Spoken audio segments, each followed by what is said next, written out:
All right, we'll call the meeting to order. I'd like to ask everybody to stand for the Pledge of Allegiance. Allegiance to the flag of the United States of America and to the republic for which it stands, one nation, under God, indivisible, with liberty and justice for all.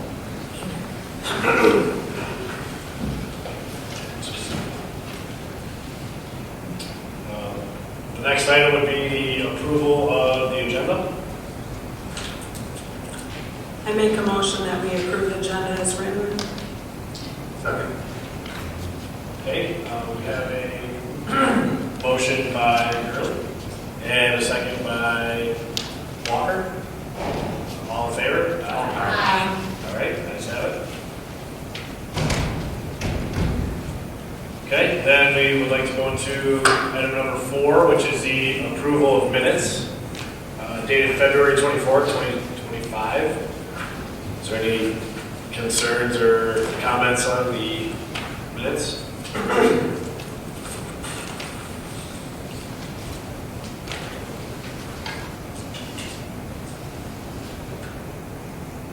If there's no changes, I'll make a motion to approve the minutes of February 24th, 2025. Okay, we have a motion from Commissioner Turchi Second.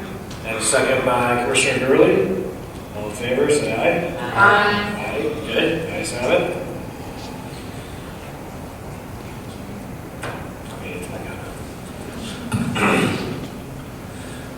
So now we will move into public comment on agenda items, if there are any.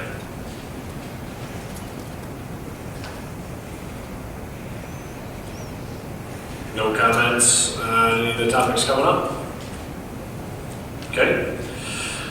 Then we'll move into item number 6, which is unfinished business. The first is letter A, section 719.69, accessory buildings and structures.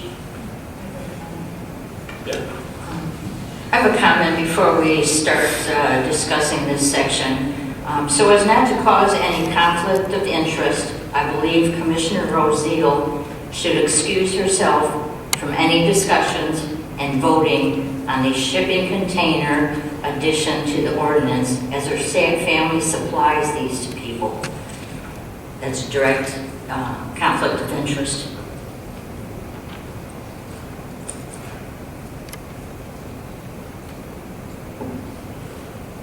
Okay.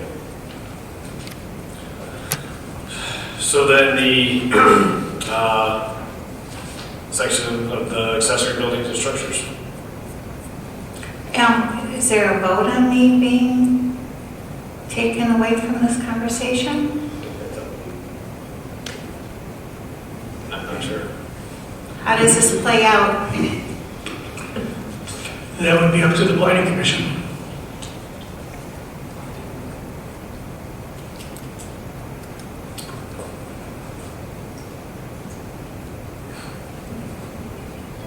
Supervisor or deputy supervisor, has the attorney been brought in on this? Because I received I read about it in an email that directly says that her family supplies these, and it's a conflict of interest if they're supplying them, then she's voting on if we can allow them. Personal opinion. So this was in fact brought forward and sent over to the legal department once it was brought up.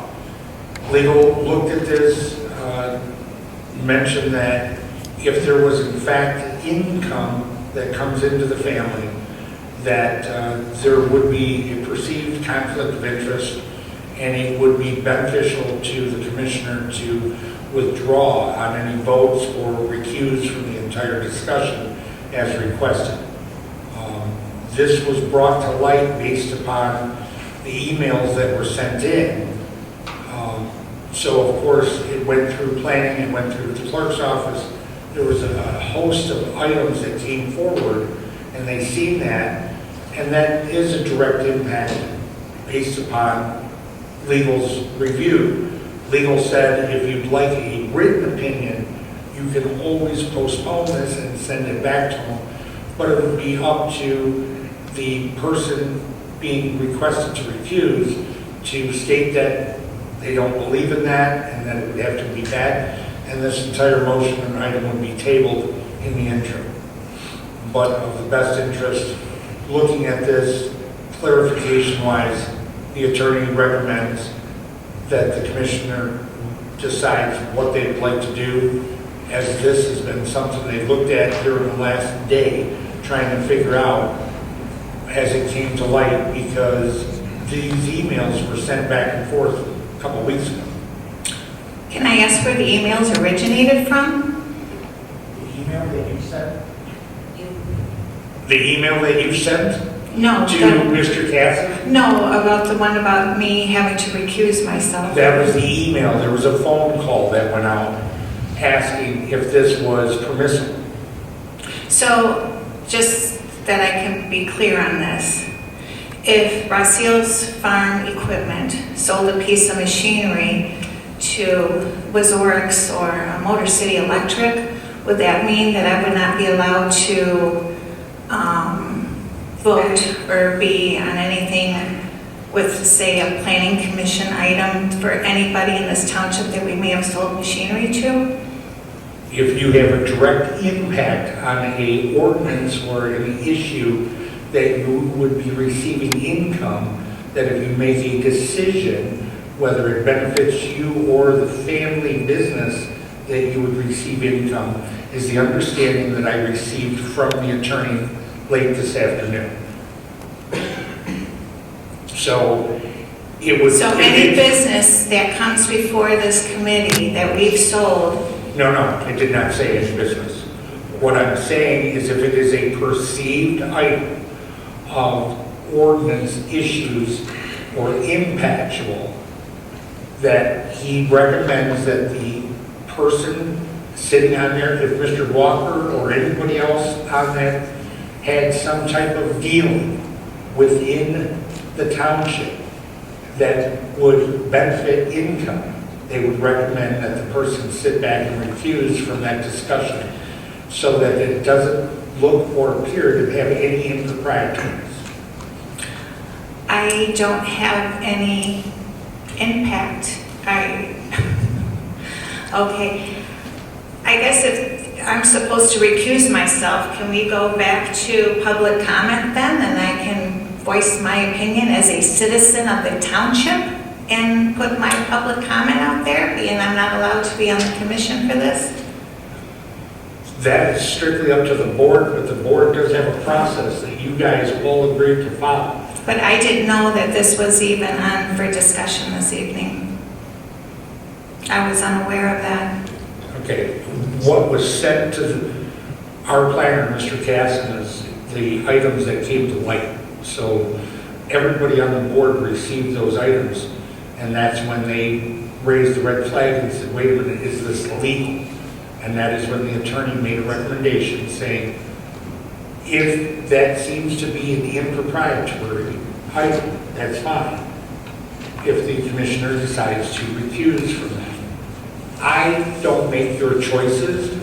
The board can make that choice if they want to allow the whole thing go back to public comment. Is there a reason why I didn't receive this email or this phone call? There was no email. Or and the the phone call, I'm was, trying to follow this, it's kind of took me off guard a little okay, bit. the phone call was late this afternoon that came in requesting that position because there was perceived income from that, and that your impact could possibly decide what you would do if you ban these things, or if you pass these things, or you have some impact that maybe numerous places could buy them. It's easier to recuse and step back and go, you know what, I'm not even going to vote on this, so that there is no impact of perceived misunderstandings. And that was the recommendation from the attorney. And the attorney just made that this afternoon, but said he would be more than happy to put that in writing, because all we had time for was a phone call saying, there has been a question raised. And the question raised is when it looks like something is not coherently clear, that's when they say the best thing, you know, and we have to look at this across the board. If Mr. Walker, who sits on the Park and Rec Center, runs a team that has baseball, he would be asked to recuse himself or should respectfully recuse himself from any impacts that the Park and Rec makes decisions on what he can or cannot rent or how the place is built if he is going to have a baseball team that impacts or makes Could money. I from the interrupt for township. a question? So say you have a gentleman like yourself, what is your side occupation? Transportation. Yes, and do we use your transportation for a outing at Christmas time? Absolutely, and that goes out to the board, and it goes out to the public for voting, and it goes out for quotes. Do you make profit on that? Do I make profit? Yeah. I don't vote, I do not sit at your position. And I But do you're not an make profit. employee of the township and the higher ranking employee. I guess I'm seeing a conflict of interest, but I guess that's, But I don't vote on those items, Ms. Russell. but I your don't boss vote on- does. My boss, no, there is 5 members on the board. I know, but. Just like you have 7 members on the board.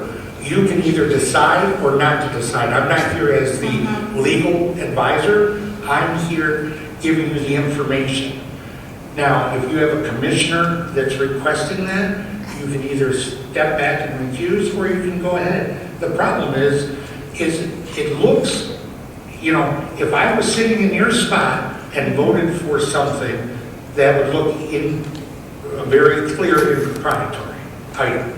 So if somebody's raising that question on the board, your fellow commissioners have the right to make that request. I guess you for all statement. have my phone number, and I guess it would have been nice to have your, a phone call prior to this. I was home all day. And could I see this in writing, that you have written down, this order in writing? What order? I have no order. Did you say the lawyers? No, No. the lawyer stated that if the board requested his opinion to be put in writing, that he would be more than happy to reduce that to writing at the request of the board, the planning commission. But that is a cost item that we send back to them, and the board has to request that to be put in writing at his request, or at the board's request. He had no problem putting it in writing, that it makes it look like it's an easier piece if the commissioner is asked to recuse. Okay. Can I ask a question for clarification? Because you made reference to an email that Ms. Rosio said she didn't receive. But she said it was her email that she sent to the Yes. commissioner that.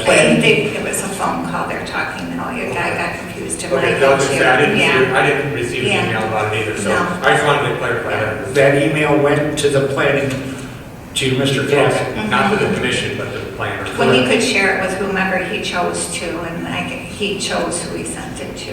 I told him in my email he could send it to anybody that he so And- chose to. If you remember, you did ask the statement if the attorney had reviewed it. The attorney did review that. And the one particular question I had was about the ordinances with the solar panels. That was my question directed to Right. the township attorney. But in the statement in that email, there was a very clear item that apparently one of the folks that got the email seen and questioned it, That's fine. which they just, you know, I mean, as you guys all are planning commission members of the residents of the township. I'm just curious, why is Ms. Turchi, did you receive my email, a copy of my email? And then why didn't Mr. Walker receive it? Why was it handpicked who got the email? Or how did that work?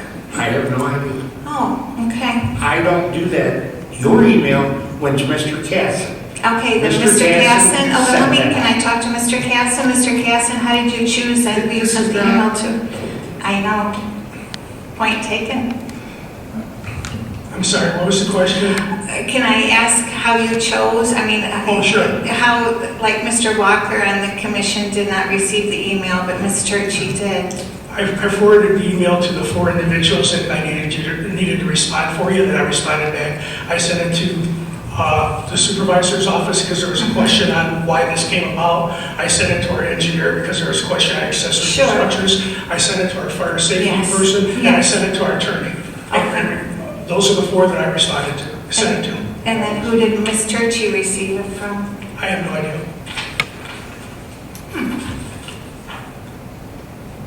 Well, I guess I need to recuse myself, but I also would like to go back and be able to state my questions as a citizen of this township.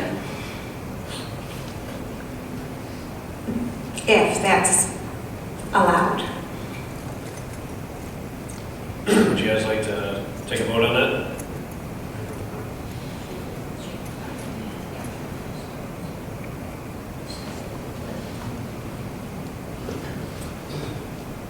Right, but she wants to comment beforehand is the issue. So, I guess we can take a vote to make sure everyone gets a fair say here. Can we do a roll call on this? Sure, we need a motion first. Or a motion to make a vote? I'd like to make a motion to reopen public comments on the agenda items. Okay, we have a motion by Clark Second. and a second by Commissioner Walker. All in favor? Aye. Good.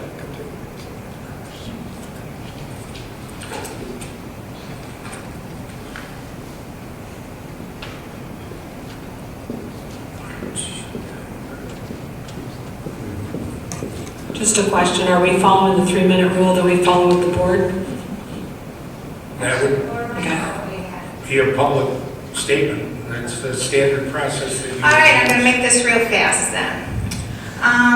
Were there copies available for the residents to read before proposed ordinance? The cost permit, Mr. Casson thought it would be $150. Is that accurate? As I've written in my email to Mr. Casson, Mr. Rivard, and Mr. Spatafore, should have their permit waived, being they were told they had to remove their containers, and others got to keep theirs in the township. So if they do want to get new containers back, I believe they should have their permit waived for their fee. Under residential or agricultural, should it not be written more clear that agricultural part is for more non-farming land with a single home? I recommend 2 to 4 acres, 2 containers, 5+ acres, 4 containers. In my question and email. Excuse me, can you repeat the quantities real quick? Is this going to take away from my minutes? I don't think so. In my question in the email, I sent Mr. Casson regarding the process for commercial and industrial owners to acquire more containers. Did this include having them to draw up a new site plan and submit it? Did Mr. Saif state that this could cost thousands of dollars each time? So would they have to hire engineers and draw up new site plans? Mr. Casson, I wasn't clear in my email. I can skip that, it's not important. Again, I don't believe we should be in the color police on containers as long as there's no vulgar language. My question, Mr. Casson, regarding the spacing of containers was answered by Mr. White. Mr. White gave me excerpts from the International Fire Code 2024, but the ordinance is using the Michigan Fire Code, so I don't know which code you all are following. As I told Mr. White, containers are loaded on ships that go all over the world, right next to each other. I also asked him how many container fires there were in Lenox Township in the last 5 years. He said there wasn't any. I'd like to know, has there ever been one?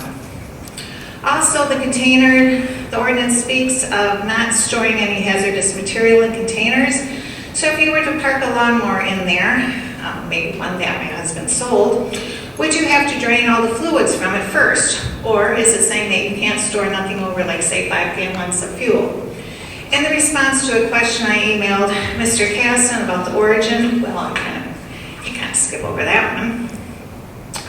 Also, in 2 emails in section 719.69G2 of the accessory buildings and structures, Was it supposed to stay as written about a deposit of cash performance guarantee, or should it be a security bond? I've never gotten that answered. And what does grandfathered mean? If a customer has their containers already less than 10 feet apart, then they have to find your, I'm done. So stay down here until the next subject comes up. Hi, Bob. Is public comments, right? Yeah, I think the mic just cut out. Oh, I think they cut it out. Can't prove it, though. 3-minute time limit automatically shuts off. Yeah. You started a little late then. Some of this stuff that was brought today sounds a little fishy to some of us taxpayers in this community. Now, I've been here 30 years, and I really wish you guys would start thinking on your own, because I don't think you do. I think you look over and you take all the advice from one or two people. You people need to take a look at and talk to the people in this community and find out what the taxpayers, the farmers, the contractors, and everybody else is saying about this community. Because the majority of the people in this community that I talk to, they don't want nothing to do with this community anymore. They're really tired of the people in this community bulldozing them. That's my comment.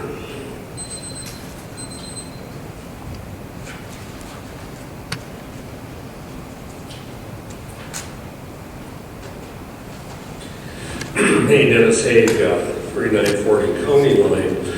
Before tonight's meeting, I was looking for all that information that was gone over at the last meeting. Had some great comments, a lot of recommendations from concerned citizens and taxpayers and all that. That's what I found. I didn't find anything out there on the website for the township. It would be nice to publish that information of what's going on so we could review it and provide thoughtful discussion by feeling like we're getting ambushed. It's called full transparency. It's a wonderful thing when you follow that.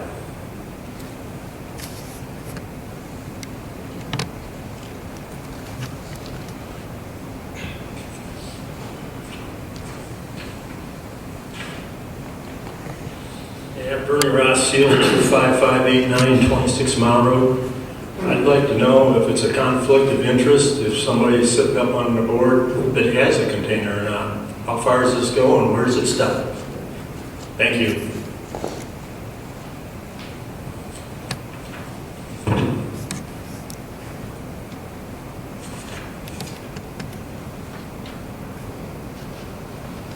Any other public comment?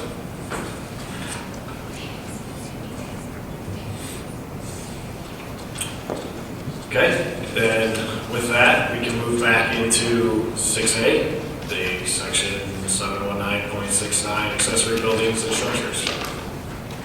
So does anyone else up here have anything to bring up? I had the clerk's office send out comments and information I had found out, because I contacted several communities to see what their feelings or what their regulations are on these. I contacted Columbus, Casco, Ray, Gladwin, Armada, and Chesterfield. But then I went over what we have stipulated already or talked about. And I think we need to have something, but I don't want it very restrictive. I don't think that the businesses or the residents need to get a site plan and all that. I think it should go along with like a permit for, a certain fee. You bring in a drawing of your property, you show where it's at, stuff like that. And I think we should go through every single item and just kind of cut back on some of the things. Things like, I don't know about the containers they have to be 10 feet apart, or Is that a fire regulation or? The International Fire Code doesn't really speak to residential uses of structures. So if somebody has something in their yard, a pole barn or whatever that might be, the IFC really is most of what we enforce with regards to that is aimed at more commercial kind of uses. But it does indicate that there should be, there's a couple parts of the code. One is defining a combustible material. And a combustible material, frankly, is described in the code. It's just about anything but steel and cement. Because so many things can combust, right? Wood can combust, paper can combust, cardboard can combust. So again, I'm not giving you Jeff White's opinion, I'm just sharing with you what the code says. And it indicates if there is, anything combustible within these. And since we would know what's in them, arguably, they should be 10 feet apart. If you actually knew what was in them and it was steel, metal, cement, then they could be as close together as 3.5 feet. That's simply what the code says. The township has adopted the International Fire Code of 2024, and it's, so I just share with you the definition that exists in there. It's still up to the community to decide how they want to enforce that. Thank you. Another big item was I didn't feel we really needed section 3 because it's talking about temporary uses. So I really don't think we need that on there. And also, Can I ask why you're saying it doesn't for temporary? yeah, because it would follow along just with the regular store. I think Everything, it's redundant, it's pretty much the same over and over. Or would that apply to the less than 2 acre? Sorry. Yeah, I thought that allowed you to be a little more flexible. You didn't have to have the site plans, you didn't have to go through all of that. If you're having for construction or remodeling or a business selling them per se. Yeah. I thought that's why the temporary was in there. Okay.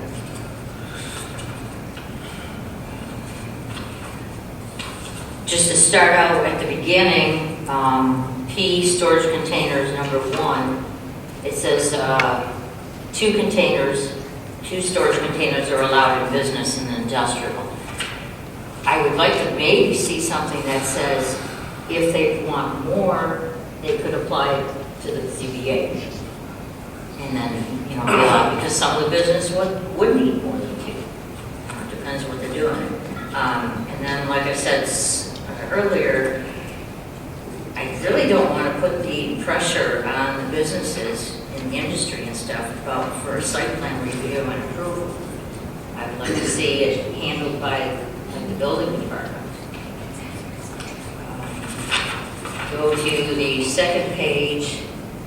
We talked about the 1 acre and 4 acres for 2, but then we did talk about 20 feet under 2 acres.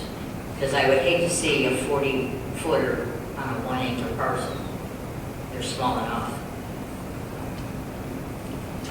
That was about it for now. I mean, like I said, we could probably go with, line item by line item and change things or take things out. And I just don't want to put so much pressure on the residents and the business because I'd rather see things stored in the containers than all over the backyard or all over a business.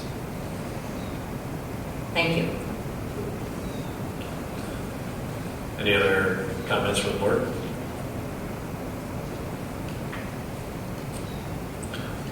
Mr. Planner, did we get any other emails or letters from the citizens or anything that we needed to take into consideration that we haven't seen? No, other than the 2 planning commissioners. That's all. Okay. So, I mean, really, we're still basing it off of what's written here from last meeting. And like I said last time, feel free to make any changes or recommendations. This is just putting up for your consideration. Yeah, I was kind of hoping we would have had something a little bit more defined, because now we're back to this again. Can I make another comment? Or- Technically, not until we're done discussing, unfortunately. Well, I mean, I think everybody has heartburn on this, and the way it's written is a lot of words that are open-ended and vague, and, you know, I feel like we're back in the same position we were last meeting, with a lot of people not really agreeing on what's written and saying ideas, but we haven't really made much progress on this.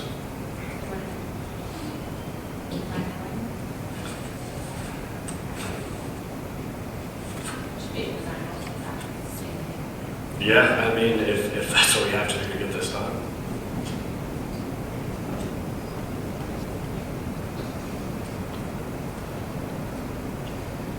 And we make these proposals, but I mean, then there has to be another level of review above that. Or, I mean, we make, because I mean, if he's saying the fire code, the spacing, I mean, if we're going to make these decisions, just us up here right now, you know, I don't necessarily feel like that's the right way to go about it.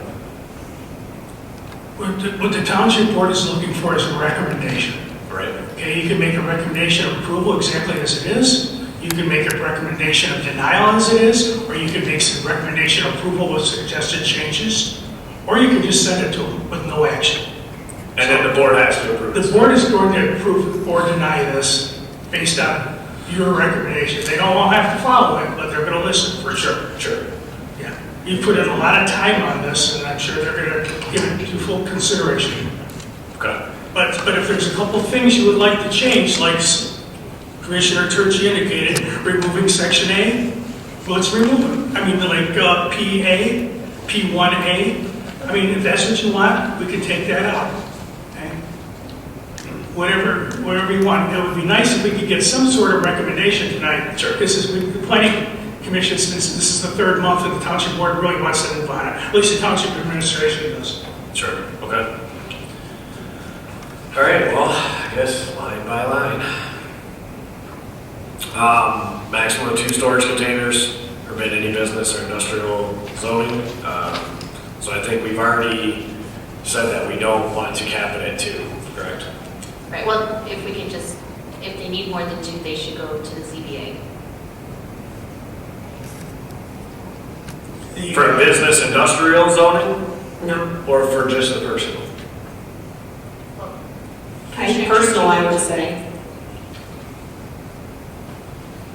Because I mean, we were kind of breaking them up. My understanding of putting this ordinance in place is to have a reasonable limit on the amount of storage containers on any individual property, right, regardless of size, and then have also some requirements based on like a 2-acre parcel versus a 20-acre parcel, right? So we are saying that a larger parcel could potentially have more storage than a 2-acre parcel. So there's that part of it, but also, I mean, you don't want somebody to purchase a piece of property, build a building, and put 50 storage containers on there because they don't want to build a warehouse. You know what I mean? So there does have to be some limits, and they need to be reasonable. Right. So I think that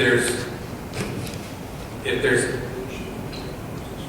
a minimum number based on either the business use or a minimum number based on the lot size, I mean, that's kind of the first step, right?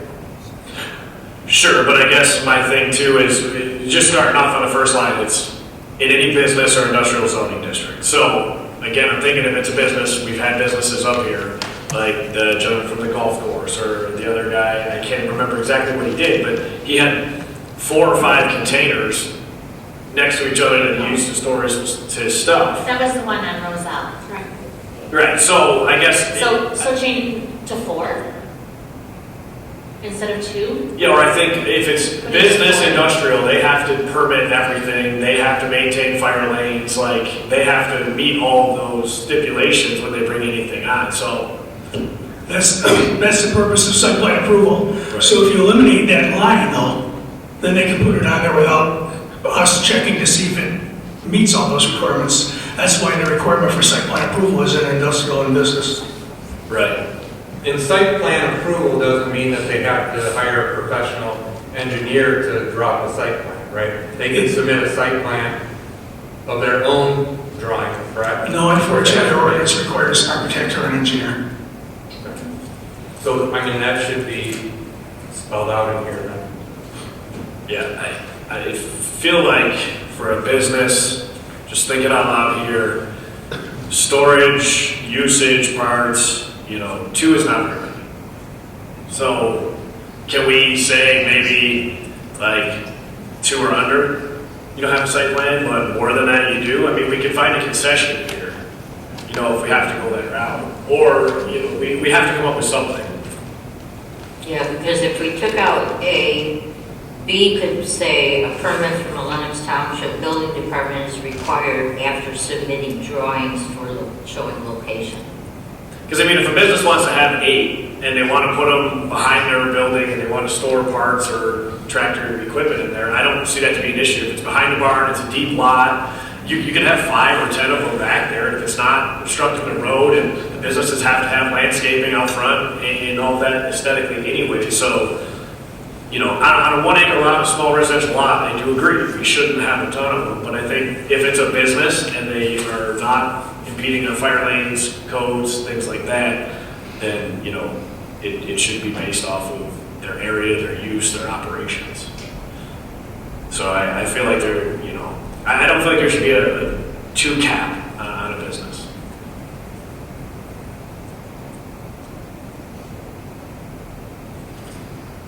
Yeah, like I said, it needs to be reasonable based on the use of the property. Right, I think it's more based off the size of the property, not just saying 2 is the maximum. Yeah. We have to come up with a number though, right? Right. I mean, We to should make a have a number, recommendation. and then if they want more than if we say 4 or 5, then it has to be written somewhere that they would have to approach the ZBA to give reasons why they want like 6 or 7. Excuse me. This is part of a zoning ordinance, will be part of the zoning ordinance, and the zoning ordinance states under the zoning board of appeals that everybody has the right to waive any of these conditions or any condition in the zoning ordinance to the ZBA. So you don't have to redundantly put that in there. Right. Okay. So it's already there. Now, you have the right to take it out. You could say you cannot appeal this to the ZBA. But if you don't have it in there, it's already inherent that they have the right to appeal any condition to the zoning board of appeals, provided they could show a unique hardship or unique situation. Maybe max 5 I would for say. industrial? That's what I was gonna say, like 5 for industrial or businesses. As long as they all have to have spaces on the plan for it anyway, so if the max would be 5, regardless of how much property they have. Right, and if they need more, they'd have to appeal it. Yes. Okay, and then, are we leaving the site plan review and approval? Well, it sounds like that needs to be there. Okay. So the size of the motion container, are we good with the max of 40 by 10? I mean, I don't think there's anything much bigger than that. Unless than that. Setback requirements, zoning district in which are located. Good with that? Containers shall not occupy required off-street parking areas, fire lanes, or landscaped areas. Containers shall not be stacked above the height of a single container. Now, I guess this one here, the fire code and the distance, but to the public comments point, I mean, these are designed to be stacked. That is their purpose. Now, I get for a stationary, let's say residential, but it's industrial use as well. I mean, I guess I'm just struggling a little bit on this one too, because in my thought, someone's not going to take all their gasoline, put it in drums, and then be moving that container around. And let's be honest, most of us don't have equipment to move a container to stack it. So the only people that would be doing it again would be building, industrial. So, Go ahead. yep, engineer. Sorry, Mr. Commissioner. The previous comment about not locating it within a fire lane, or can you list those locations? Yeah, it says containers shall not occupy any required off-street parking areas, fire lanes, or landscaped areas. Can you add easements also? Easements? Yes, we can add easements to that. Thank you. Okay. So I guess, does anybody have any exception either way of G, stacking, I think they should not be stacked. not stacked? Anybody else? I don't know. In industrial and businesses, I mean, most of the time the properties are fenced in or enclosed some way, so I mean, I wouldn't have a problem if it was too high, but just two of them high in industrial or business, but it's up to you. You all up here, How tall are they? 10 feet. 10 feet. So if you stack them next, 2 would be 20. higher than a fence. Sure. I just see a lot of people put them next to barns, behind buildings, things like that. And I mean, I get it, out in the front yard, but again, you can't put them in landscaped areas. So, but I mean, if You need a big piece of equipment. yeah, that's what I'm saying. The people that would stack them are stacking them for that reason. I only said close together, I didn't say stack. So, okay, then I guess we can leave it single height. Containers shall maintain a minimum distance of 10 feet. So again, I know this has been an item. And we said the fire code, we could go as close as 3.5 if there was not combustible materials in there. Yes, sir, that's what the code indicates. That you can go 3.5 if there were non-combustible materials. But keep in mind, the list of non-combustible materials is very, very small. Right. So, Mr. Chair. Yeah. Can I make a recommendation? I believe one of the codes under the township for access, for one way, is 16 feet apart from the clearance. So I would just go with that, just to stay consistent. Just to have 16-foot clearance between them. you're saying change it to 16? That would be my recommendation. 3.5, you can't even access that with a piece of equipment. If you need to access in between, and if you have 6 or 5 of them lined up, then you can't get in between them. Sure. Yeah, I guess I just look at it, if you had a typical, I mean, I know we're in industrial here, but I mean, we're talking 2 containers pushed next to each other, consolidating space, you're keeping them closer, you're not expanding it, taking up more area. So I mean, I definitely get it from that standpoint. I mean, if you can't build structures on them, you can't put canopies between them. I mean, because that's what people typically would keep them separate for, to put equipment and shelter things. But since we're not allowing that either,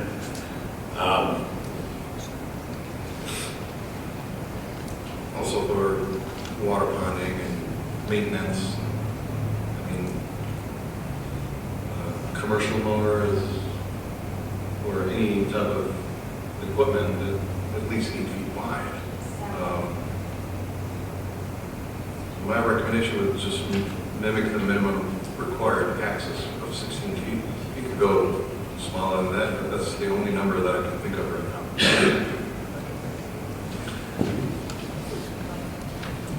At minimum 8 feet. yeah. Again, I mean, we're in the industrial, so I know it's kind of a mirrored image too. But for maintenance and cutting grass and things like that between, I mean, I just kind of have a hard time wrapping my head around it personally. I would recommend the 4 feet. It covers the fire code. Because if we go 10 or 16, kind of gonna look weird with a container here and then another container way over there. I mean, it's not Mr. space. Churchy, the fire code indicates, I just want to make sure you're clear on it. The fire code indicates if there's anything, and again, I'm just quoting the code, You folks do as you choose based on, your community and what your beliefs are in that regard. But the fire code says if there's anything combustible in them, they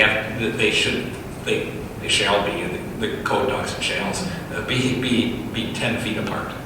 So that includes. Really, and when you look at the list of combustibles, it's not, cans of gas. It's anything, paper, cardboard, wooden, that is required to be 10 feet apart. The list of non-combustibles is very small. It's steel, metal, cement, like blocks or bricks. And I get that, But with M cover? But I was gonna say, this ordinance says we're not allowed to store that stuff in there, so if there's none of that in there, we're going to. No, he's talking any paper product, any So you take wood and put a based cardboard product. box full of parts in there, that cardboard is combustible. The combustible, yes, to your point, the cardboard is combustible. It's now got to be, according to the code that this township's adopted, it's now supposed to be 10 feet apart. So the minute you put a cardboard box in there, you've got a combustible material in there. And that doesn't matter what, even though these are wind and watertight and they use them for fireworks, and because the issue I have is I have a friend in Ray Township who has their explosives license, and the ATF said you have to have a flam cabinet or a sea container, and the sea containers are what the ATF and all these other agencies that hand out explosive license are recommending and telling the citizens to have to cover themselves and to protect their property. So it's just a little contradicting when, I appreciate your thoughts. I'm not contradicting anything, however. Sure. What my job is to do here is to tell you what the code says. That's what I've told you. It's your job to make a decision on that, but certainly I haven't contradicted anything that I've said about it. And that is specifically for these type of it describes containers, the only other option the board would have would be to not do something like this, and then it just becomes a storage unit, and storage has a completely different set of rules that are much more, there are a lot more rules to a storage building than there is these containers, if you will. So this is a step down from a storage building. So under that ordinance, you wouldn't be able to stack them then because they would be closer than 10 feet to each other. Is that correct? In fairness, I answer the specific questions I get. I try very hard not to offer my own opinions. I try very hard not to take the question and broaden it. I looked very specifically at this issue, and I did not look to see, because I was not asked about stacking. Stacking, okay. Because I was wondering how you would. yeah.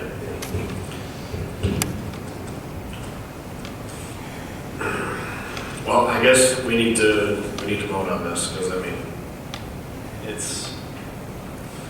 this is one we're stuck on here. I mean, it seems to me if there's a fire code that says they must and shall, they use the word shall, that's not negotiable. We could get into a liability situation if we say you can put them 4 feet apart, something, God forbid, happens, whatever that could possibly be inside of a steel container. But if it happened to happen, then I think we're in a bad position for liability. Agreed. I think the odds of anything like that happening is pretty slim. So fire code says 3.5, we're at 10, the engineer recommended 16. Fire code says 3.5 for non-combustible. Right. So what is it So for as soon as you put a combustible? cardboard box in there, it's combustible. So what is it for combustible? Was that 10? So that's why it's 10? That's why it's 10.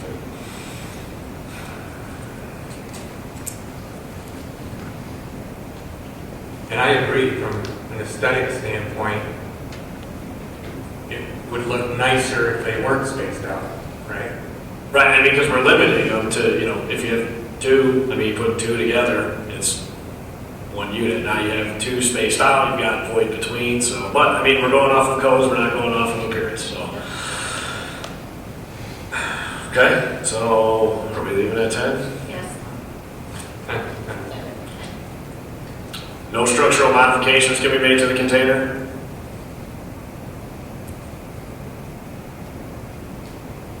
Now, I guess if we're gonna space them out, and they make the roof kits for these, and that's the thing, I mean, why couldn't we look at that? For industrial, Sure. so that they can store things outside. Yeah. I mean, like I said, I'm just throwing things out here, we have to decide here. I mean, is a modification anything on these? I mean, is that the understanding, that you can't do not anything?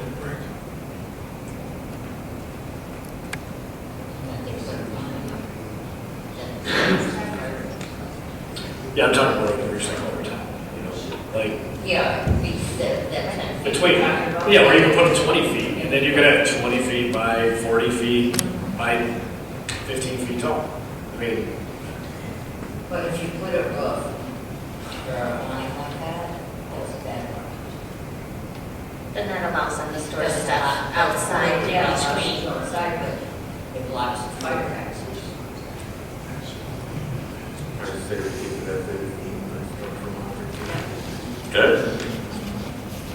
No electricity or plumbing. No electricity or plumbing?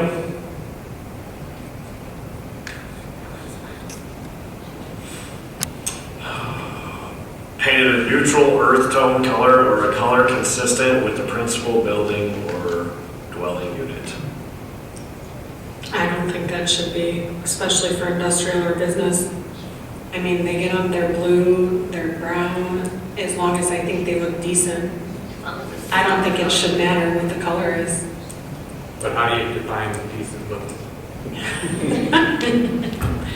Well, I don't, maybe no spray paint or. A solid color. Yeah, solid color. Just a solid color. Maybe solid color, Yeah, free of visible rust or something like I mean, they're or gonna have just some rust. other, you know, like if it comes blue, it's blue, right?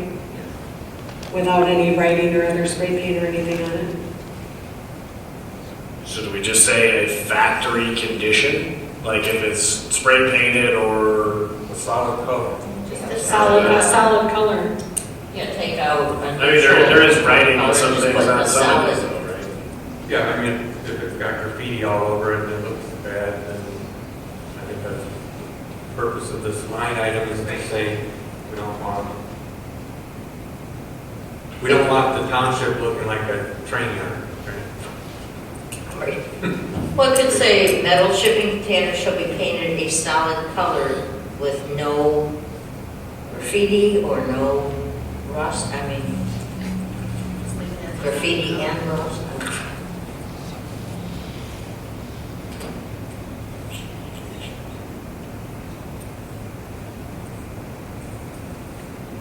Are we- Well, I think, line L covers the words because it's, the next one is about. Yeah, advertising. Advertising and signage, so we can leave that, leave K as a solid color and then L addresses all the other stuff, right? So take out earth tone and just put Just, a just single. Painted a solid solid color. color.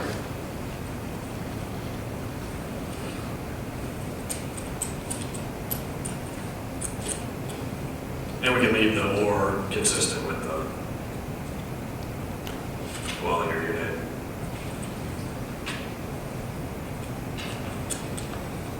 Okay. We said the advertising or signage we're fine with. Now, should we put in something about the graffiti though? Because if they bring a shipping container in and it's full of graffiti,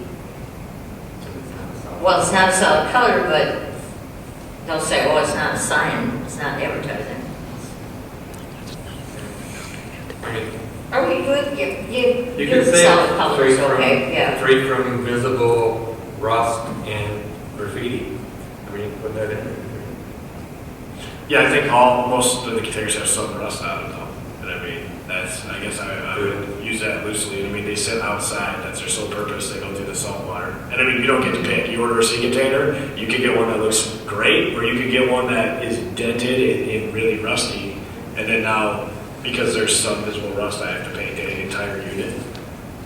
I mean, that would, now you gotta paint this entire unit to hide some rust. I mean, I think you could say, it has to be like 80% solid color or clean. I mean, if you want to narrow it down that defined. I'm just trying to get at the purpose of this line, right? The spirit of that statement is to have them at least presentable. Right.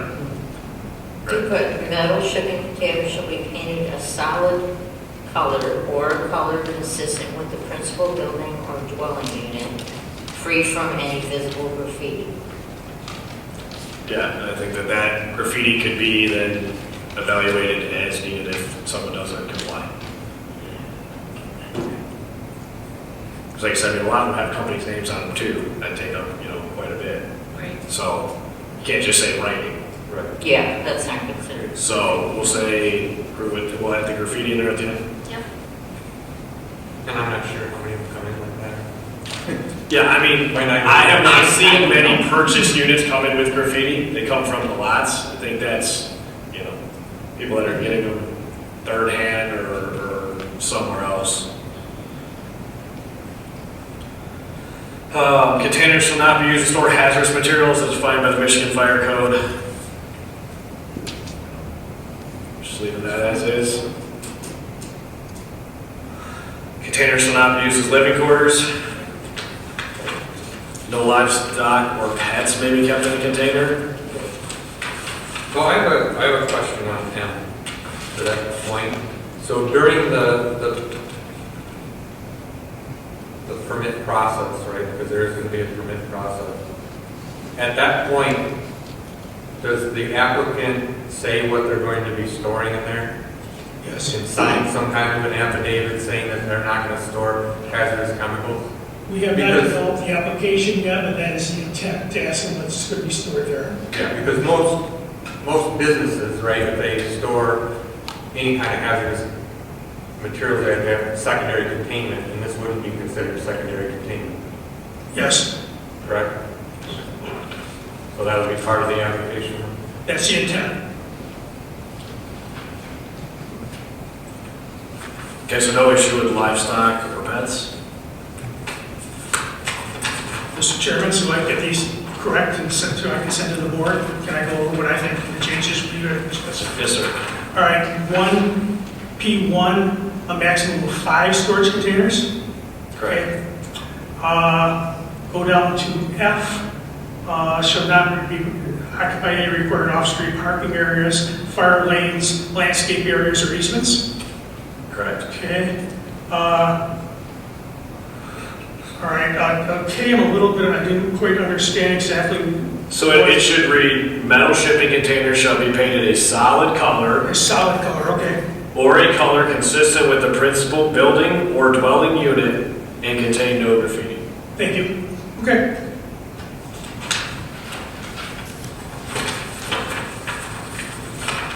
Okay, so now we're into 2.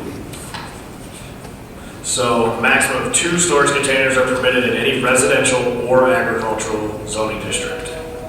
So are we wanting to change this as well? Now this is just the maximum. The acreage discussion comes underneath this. So again, I mean, you could have a residential or agricultural property of 100 acres. Are we limiting them to 2 containers? Me neither. I don't think that that's fair. I don't think it's fair if someone has 100 acres and now we're limited to putting 2 on there when they have plenty of space to put more than 2. So do we stay consistent with the 5, and then if you need to go to the board to appeal to get more based off of your use? And then we can define how you get there below? or 4? I mean, the tie is in the acreage. Right, like it would all have to be listed under A. Right. Like if they had more than 10 acres, then they could have Right. 5. Right, that's what I'm saying, we're gonna have to get in that discussion, so I mean, I don't think that there should, I don't know. okay, well then let's just start with A, we can go back to that, so, is 2 acres the cutoff? I don't think so.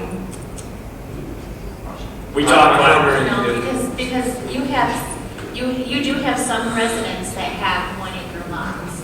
yep, And we had said that if they had a 1 acre lot, allow them a 10 by 20. The small ones. The small We ones. talked about 20 footer if it's under 2 acres. Right. Because somebody said, well, what if I have 1.5 or 1.8? Oh, you're Well, right, we somebody had- had 1.83 or Yeah, something we like had the that. one guy that had Yeah. 1.58, and he already had one. Less than 2 acres would be 1 container. Yeah, of a certain size. One It can't be container, 20 foot long. 20-foot one. so, less than 2, up to 120 foot. And then 2 acres would be 1 10 by 40.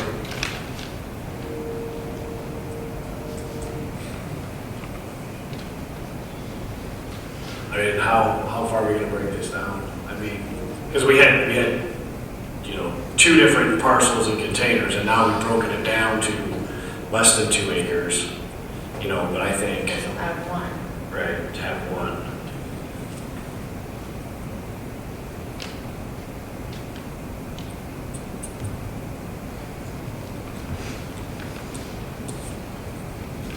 So are we allowing, What if we said 2 containers on 2 acre parcel? it is a lot. That's what I'm saying, the difference between 2 acres and 5, 15, 20, 30, 100 is crazy. That's what I'm saying, I mean, you're gonna have, you get, how so many feet per acre? I mean, how are we defining Well, the they still have to containers? be, they still have to be stored 10 feet apart. Well, right, and that's because we're spacing them out, now you're gonna take up more real estate. That's what I'm saying, so you almost have to do less than 2 acres, like, Or what do you want me to say? May I throw something out there? yeah, you got an idea? Less than 2 acres, 1, 2 to 4 acres, 2 or 4 or whatever, and 5 acres or more 5. I'm fine with that. I'm fine with that. Works for me. Can you repeat that? Less than 2 acres is 1. Yep. More than 5 acres is 5, and then between 2 and 4, or, I mean, I'm sorry, between 2 and 5, I'm suggesting maybe 3 or 4. So just say 2 to 4? I mean, is there a Right, up to well, 4? then Up to somebody's 4? gonna come in and say, I have 4.15 acres. What do I get? See, Let's just say 2 to 5 acres, we could say up to 4, but then you Up got to 4 4. on 2 acres. Okay, got Then it. you have 4 and 2 Yeah, acres. that could be, Up to 4, and then 5 or more, 5? So my question is, how does this fit in to the outdoor storage limitations, right? So if I have a 2 acre parcel and I'm limited to 1,200 square feet of outdoor storage and I have a pole barn, does that mean I can't have containers? No, this would be above and beyond. So above and beyond, okay. So 4 would be a lot of containers on a 2 It's acre a lot, parcel. That's what I'm saying. it's another 1,600 square that's why you feet. almost have to do this per acre at this point for the small acres. You gotta break it down like, yeah, less than 5 acres and more than 5 acres, greater than 10 acres should be, you know. Well, I think, But you, What about 2 to 4 acres, 2 of them, maximum of 2? You could also say 1 for every 2 acres, maximum of 5. after you're less than 2 is allowed 1, right? 1 for every 2. But we also have to put in there that that 1 cannot exceed 20. Well, yeah, if we change it that way. The 1 and 2, yeah. Yeah, I feel like we're just getting really specific, but we kind of have to. You kind of have to, otherwise. It's going to be abused. Right. We always have somebody, just I mean, one. when I built my pole barn, I had to remove my 64 square foot shed because it exceeded the limit. So that's the rule, right? You have to follow the rule. Now, there's not that limitation, so I don't think we need, another 1,000 square feet of outdoor storage in a 2-acre parcel. I'm just trying to think, if someone had 2 acres and their pole barn, they have to meet setbacks, they have to meet the code, I mean.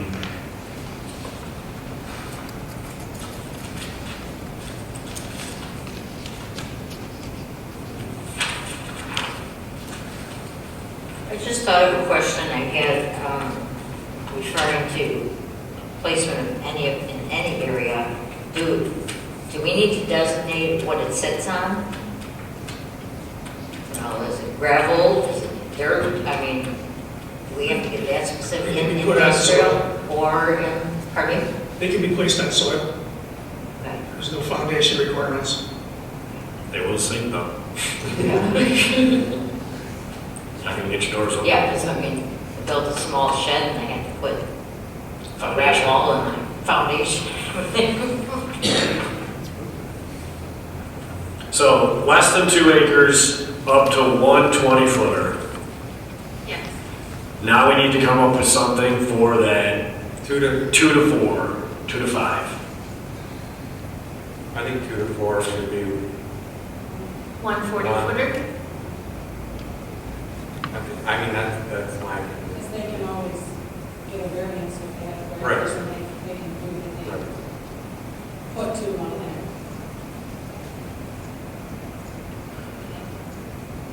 And then 5 acres. 5 to 10, 2. 2, and then greater than 10 acres, 4 or 5. I don't know what Then you do the one for 2 acre, 1 for every 2 acres over 10 acres. Because that gives them 5. If you're at 10 acres.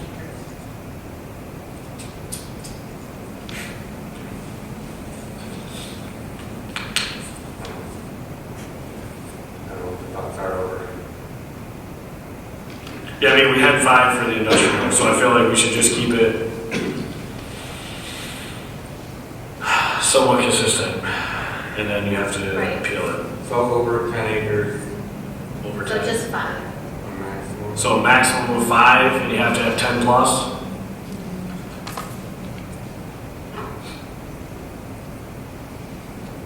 So 10 acres plus is 5, and then we're saying What's 5? 5 to 10. I'm just trying to think. That's a big difference. That's a lot. That's small pieces, that's a big difference. 3? You think 3? Yeah, because in that size, you have, like you said, you have setbacks and. Well, what if we did, let's say, I don't think, parcel size, there's that many individual size pieces. We can make it a little broader. You could go like 7.5 plus or 8 plus, and then you could do 5 to 8. We could break it into smaller chunks. Does there have to be a primary residence on the property? You can't have anything on a piece of land before there's a building, from my understanding. That's what I'm asking. Because there's a lot of large parcels that don't have houses, right? So we don't want.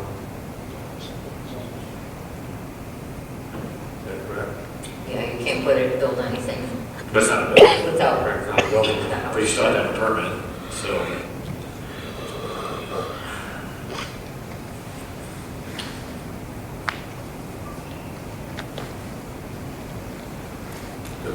Does the planner and the engineer have a? What was the question? The question is, does there have to be a primary residence on the piece of property where the storage containers Yes, are being placed? yes. Okay. That's all that. So. Why don't we make it over 10 acres, 4 containers, and then they can go to the zoning board if they need more. Well, yeah, I was saying we just did it, we went up from 5 industrial to 4 residential ag. I thought we were just gonna keep it at 5. So kind of what I wrote down here, we're talking is like less than 1 acre, or less than 2 acres, equals 1. 20 footer. 20 footer, yeah. And then 2 To 4. to 4, we're saying what? 140. 140 footer. And then we could go 5 to 9, 4, 10 plus 5. I do 4. That's a lot on 5 acres. I say 3. 3? Yeah, because 4 5 on to 5 9. acres. Well, originally I had 6 to 9, but then we went 4, so I didn't want to have something specific for 5. 5 to 9 would be 3. Less than 5 acres, we're saying 1. 140 footer, yeah. So less than 10, you'd have 2. Greater than 10, 4. And if people need more than that, they can go to the zoning board and get approval. That's a good idea. I like But we do, I think we need to take Steve's suggestion and say under 4 or under this, because if you say 2 to 4 and then 5 to 9. That's what I said. Like you said. That's why I said less than 5, Okay, so less than 10, Okay. greater than 10. That way we're not doing every 2 acre. that. So, But we have to. less Because- than 2 is 120 footer. Yeah, Right. Then less than 5. 5. 1. 140 footer. 5 to 10 would be 2, greater than 10 acres would be 4.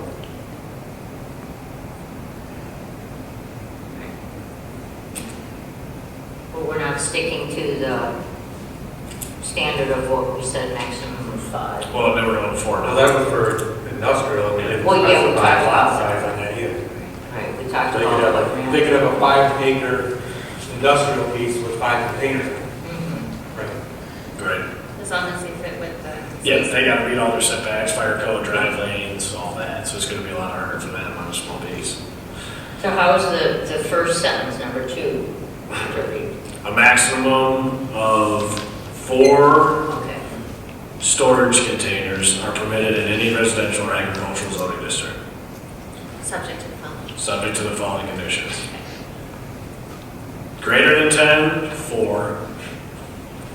5 to 10, we said 2. 2 to 5, 1. And then less than 2, 1, but a maximum of 20 feet. Correct? Yes. Everyone's good on that now?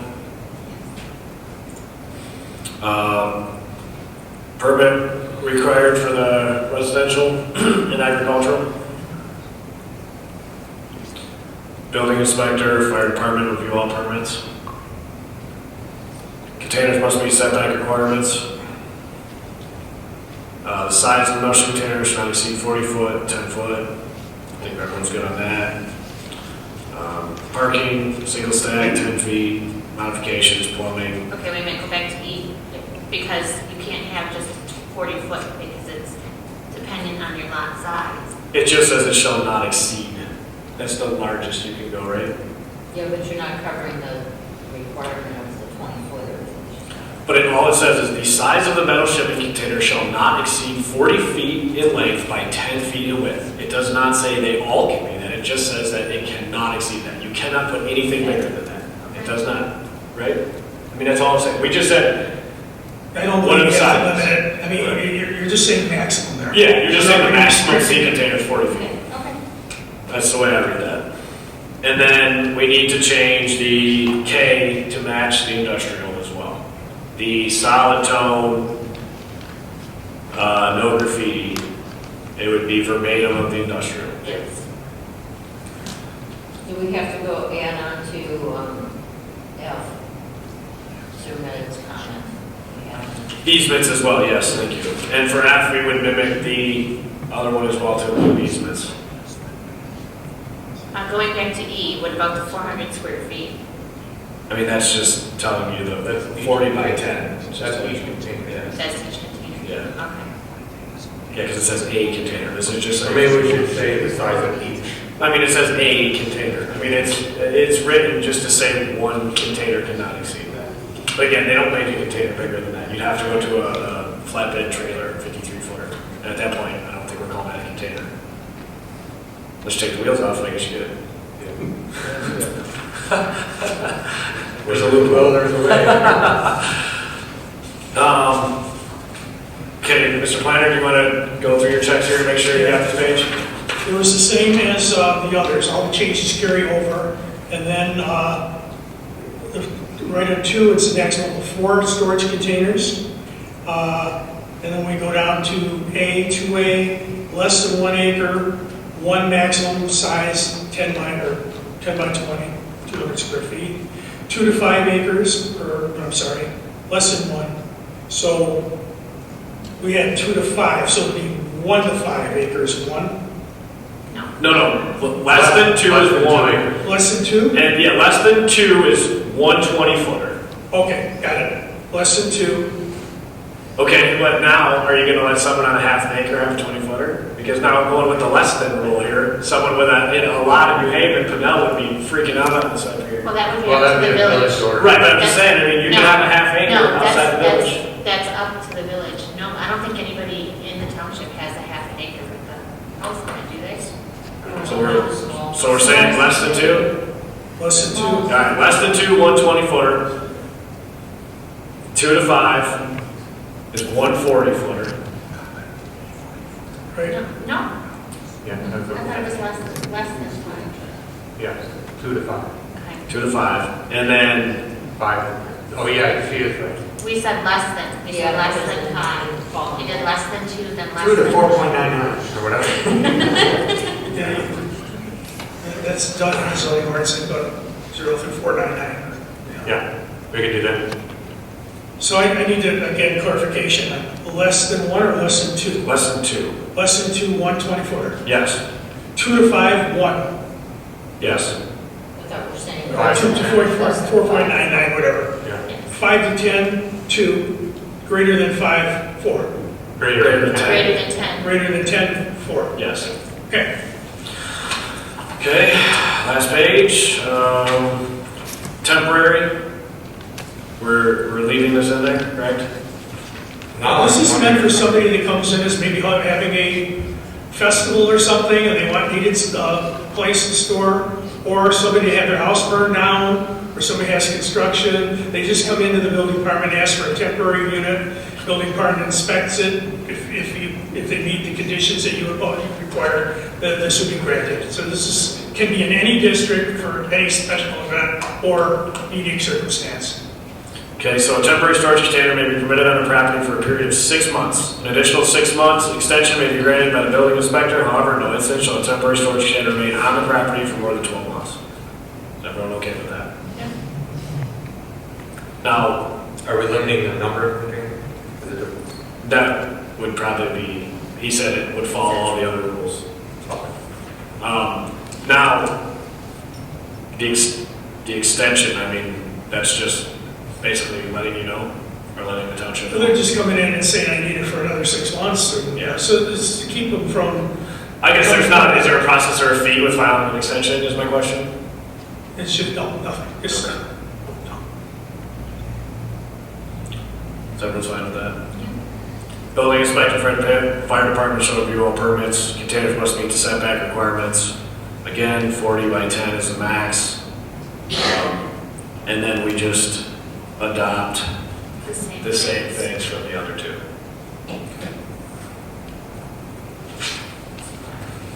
Good? right. So the action now would be to either take a vote to recommend approval of the storage container ordinance with the changes so recommended by the planning commission. Okay, so after this conversation, I'd be looking for a motion. I'll make a motion to approve the storage unit zoning ordinance based on the modifications that we just discussed, that the planner just read. So I have to the accessory building in addition to the accessory buildings? It's an addition. Okay. Yeah. Michelle's got questions. Okay, so we have a question first, hold on. She can make a new motion. I just have a question. If the planner, is all of this in compliance with like the Right to Farm Act and all that stuff? Yeah, specifically, all the Right to Farm Act exempts, they're from the zoning ordinance, so it's compliant. Okay. And the motion should say recommend approval.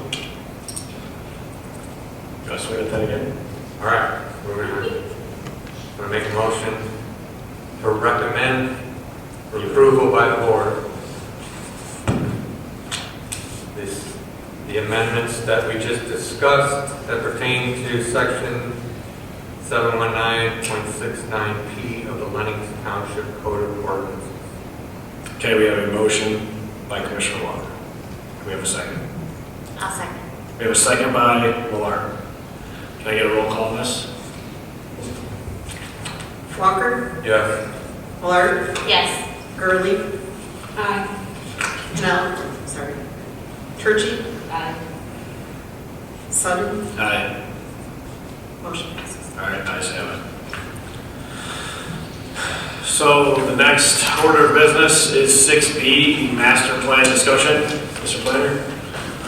Yes, Commissioners, I provided you last month a copy of just a general outline of the master plan format and the first couple of chapters, which deal with the introduction and the demographics of the community. Now, a master plan is required to be updated every 5 years, or the state enabling legislation asks that it be done that. Ours is a little longer right now. It's probably closer to 9 years since the last time. But I believe the Planning Commission had discussed it 5 or 6 years, 3 or 4 years ago, and took action not to do anything. I could be mistaken though, but because of COVID and that, it was delayed basically. And we were still waiting for new demographics from the 2020 census. So I don't think there's an issue in that regard. But it's imperative that we do move to update the master plan because it's a basis for zoning in any community. The Michigan Enabling Act, or Planning Enabling Act, specifies that there's got to be several components of this master plan. And those components are kind of what's listed in the table of contents. It needs to be a demographics discussion of how many people, residents, homes, those kind of things, workers. You got to look at the transportation in your area. Now, we're a little bit unique, all townships are. We don't control our roads. The county does that, but we still have to just address transportation, state that we'll adopt the county plan or we'll adopt the county trail network and those kind of things and look at linkages for trails. So we're going to be discussing that in the months ahead. There's a section in there about existing land use. This is basically a map that talks about, it shows what our land is currently being used as. It's not a zoning map, it's not a forecast for the future, it's just what it's used as now. That information is obtained from the Southeast Michigan Council of Governments I've got, and I'll provide you with a map of that. Just last year, the governor signed into law that the planning enabling legislation has to look at housing affordability. So we're going to have some discussion in the master plan on what we're going to do to increase housing affordability. That might be that we're going to look at things, this is just what we could look at. Increasing density, okay? Allowing more homes per acre in the township. Maybe it's stuff like creating areas or showing areas in the future that has a higher density, more multiple family. Or looking at areas that are mobile homes or manufactured housing. Or it could be something like looking at certain circumstances where we'll allow mother-in-law suites or second homes on individual property. Now the governor, there was legislation that the governor, the Democratic group of the coalition of the state legislation last year proposed, put forth a legislation that would require all communities to allow 2 homes on one piece of property, regardless of the size.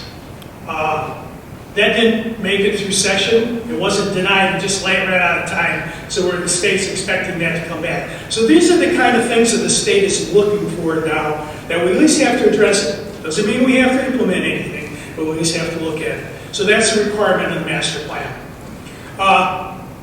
All master plans have township goals and policies. They're just general statements. So we want to encourage safe homes. We want to encourage attractive homes. We want to encourage the preservation of farmland. We got to encourage industrial growth, economic development, safe roads. We put all those in there. We adopt those. Then from there comes really the meat of the entire master plan, and that's the map that shows how we expect the land to be used in the future. It's usually color-coded. This area of the township we're expected to be residential. This is single family. This is our agriculture. This is our industrial area. It's typically by freeways, by main roads. This is our commercial area. We put that in there, and that's a general guide to future zoning decisions. It doesn't necessarily match the master plan. Eventually it should, but it's not going to necessarily match the master plan right now, or the zoning ordinance right now. Then the state requires us to look at how we're going to match the zoning ordinance with the master plan, or how it matches. For example, we say the master plan shows that we have a low-density residential area. Okay. Our zoning plan would say, well, in that low-density area, we have maybe single-family residential and agricultural zoning. Okay, and it might show us an area where it's industrial on the master plan, and they want to know how we're matching that with our zoning ordinance. And we would say that industrial master plan area is actually light industrial and heavy industrial in our zoning ordinance. So it shows how we're going to coincide. And then there's a section how that we're going to say, based on the master plan, there's some areas now that we don't think are zoned correctly. And we're going to look at possibly rezoning those areas or cutting back on some of those areas in the future. And then lastly is an implementation schedule of your own master plan. It'll be things like, let's say in the master plan it comes up with, we want to increase our trails. Okay, so it's going to say the Planning Commission will work with the Macomb County Planning and Economic Development Department to look at linkages to the trails. Schedule next 3 to 5 years or something. It might say that we recommend that the zoning ordinance be changed to allow accessory dwelling units, mother-in-law suites. And that would be the responsibility of the city planner and the planning commission. And that might be you want it in 1 to 2 years. So we have a schedule for the next 5 years of things you need to accomplish to implement the master plan. All those will be coming to you probably within the next 3 or 4 months. Once we get something that you're happy with, in principle, then we send it to neighboring communities and send it to the county planning department and also SEMCOG and utilities in the area, the service area, and they're allowed 63 days to review the plan. After those 63 days, we gather all those comments. You can take a look at it, make some more recommended changes, then we'll schedule a public hearing for 30 days out, minimum of 30 days out. Hopefully by the time of the public hearing, you'll have a pretty good idea of the rough draft, a final draft of the plan. You'll allow the residents, they have 30 days to submit comments. And also they'll be allowed to submit within that 63-day period because it's published on the website. Hopefully then you'd have a recommendation to adopt the master plan. Now in the enabling legislation specifically states that the planning commission adopts the master plan, not the township board. The township board can also do it, but this is your sole responsibility to adopt the master plan. That's the summary of what we've done. Now, I provided you the demographics and some of them. There's still some typos in there. There's still some charts that are missing. I'll continually update this month by month for you and hopefully get it to you at least 2 weeks before each planning commission meeting. But right now, if anybody had any opportunity to look at it, see anything glaring that they don't want or something that they think should be added or any questions, I'd be happy to listen to them right now. I have one. Perfect. Okay. The survey, when actually was this conducted? The survey was conducted about 2 years ago in preparation of this master plan.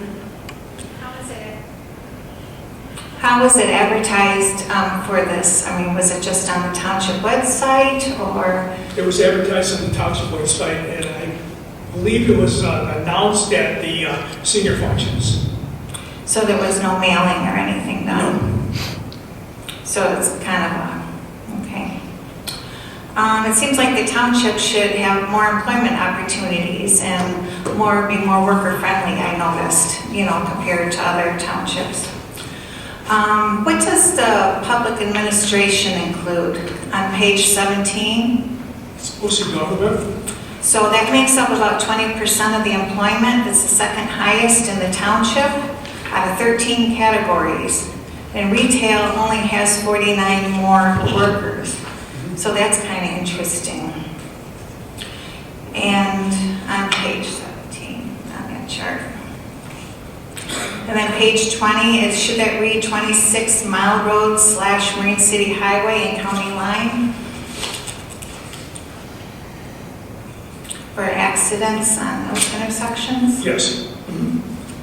I can make that change. That chart's not completed yet. It's been updated, the information's been updated by Setback too, so I'll be able to provide updated information. That's all I have. Anybody else? I just found like a couple of typos and stuff like that. Yeah, there's certainly. Okay, on page 13, under population characteristics, it says population of Lenox Township, WQS instead of was. It said that it has WQS instead of WAS. Okay, thank you. Okay, and then at the bottom of that page, persons per household, it should be 2.71 instead of 2.71. Thank you. Okay, let's see. Again, this will be totally proofread. Yeah, it's things I I appreciate came it. across. Catch it right. Page 19, traffic volumes and safety are some of the primary measures of the performance of individual roads in the road system and house a road network. Is that? Okay, Okay. thank you. The other one was on page 20. It was also, Commissioner Roselle mentioned, there's 26 and Marine City Highway are the same thing, basically. And then what about, doesn't 26 in Gratiot or 26 in New Haven both show up on? Yeah, I believe that's in their updated standard. Those were the highest ones as of 2020-21. On the next page, page 21, just at the bottom, it just says water and sewer. Oh, I haven't added that section of water and sewer yet. Okay. I did receive the information from Serena on that. She says, Okay. including Jim.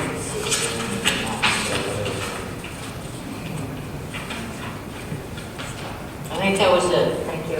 Thank you. Anybody else have any comments on the draft?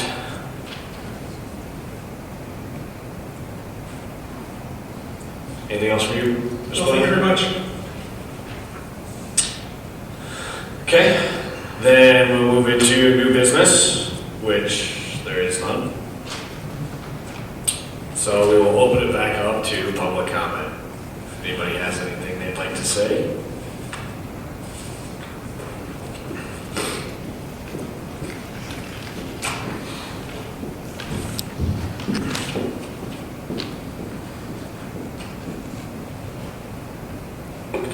Linda Rossio, 25589 26 Mile Road.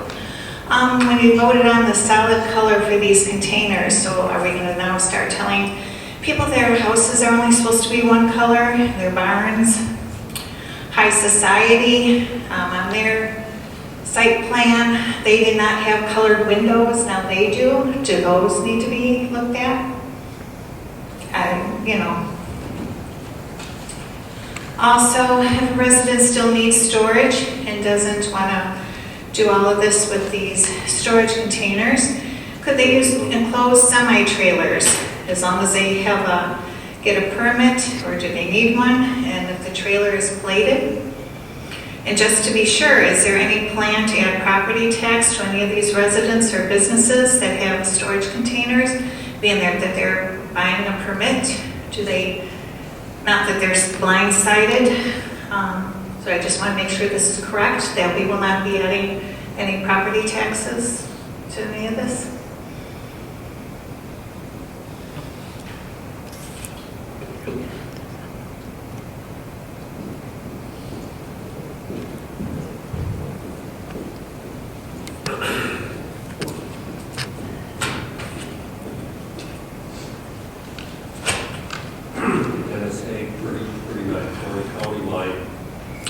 There are 53-foot containers. They're getting to be quite popular.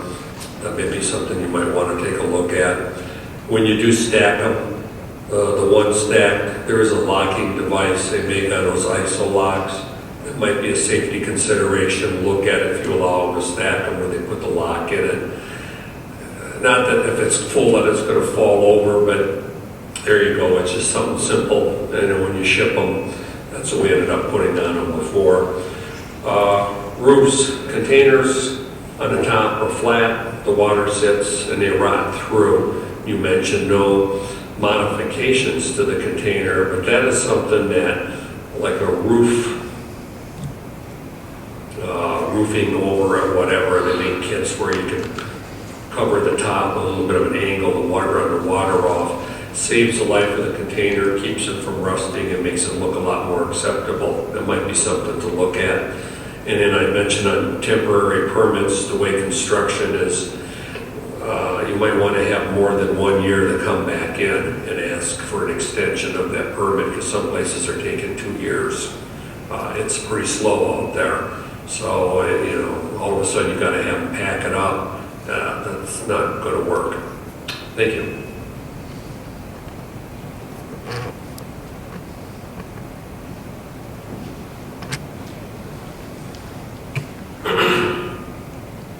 Any other public comment?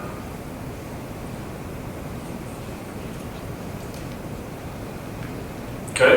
Number 9, communications and/or committee reports.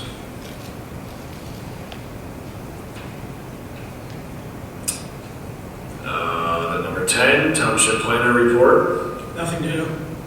11 is called from the table, so that is back up here. I have something.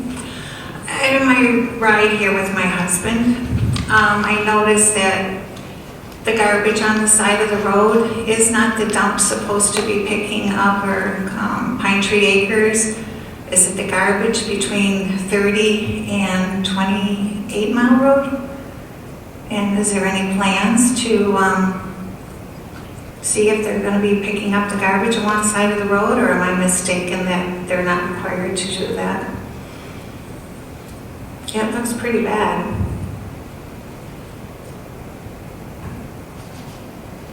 Can anybody answer that? Are you directing that question to I someone? just, anybody in that direction? You have to direct the Okay, question. okay, Mr. Reader? He's not actually allowed to Oh, interject. you just said to ask, and I did. So, Mr. Graybaum? So, Pine Tree Acres takes care of Gratiot Avenue. When we have wind like this, they will probably wait a day or two to come out and pick everything up. I'm not sure, I mean, we see Pine Tree Acres typically once or twice a week out there picking stuff up. The motor carrier injects and literally sits at New Haven High School, as we all see him every morning ticketing these trucks. But Pine Tree Acres does a pretty good job of getting out there. The wind right now, we do put a phone call into them if there's an issue. If there's a lot of items and we're notified, we'll definitely reach out to Pine Tree Acres. That's not a problem.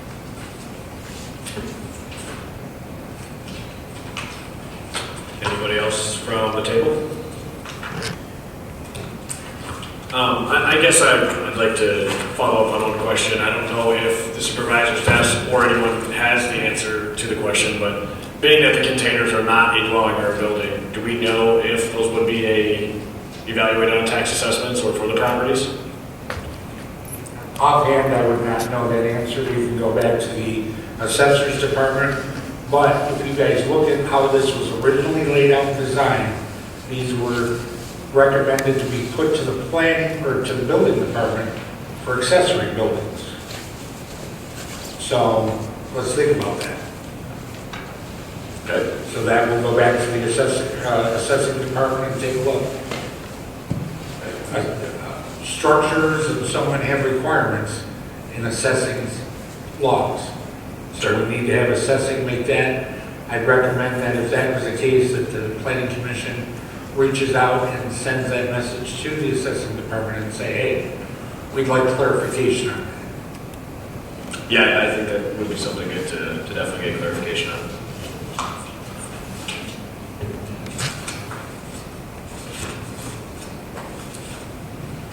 Okay, anything else from the table? Then I would be looking for a motion. I'll make a motion to adjourn at 8:12. We have a motion by Commissioner Turchi Second. and a second by Commissioner Millard. All in favor, say aye. Aye. Ayes have it. Meeting is adjourned at 8:12 p.m.